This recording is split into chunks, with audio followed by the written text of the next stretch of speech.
Assalamu Walaikum. Hello friends, how are you?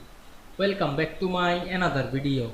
In this video, I am going to show you how to insert style border to image in Microsoft Excel.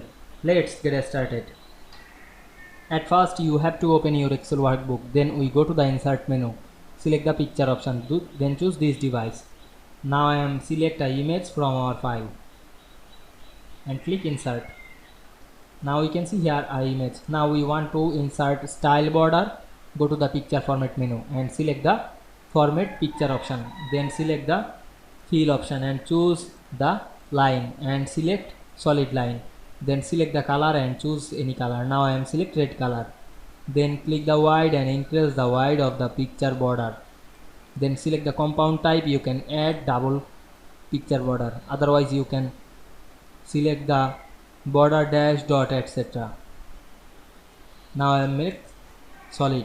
Now we can see we insert style border to image easily. I hope you enjoyed my video. Please like, comment, share and subscribe my channel. Thanks for watching.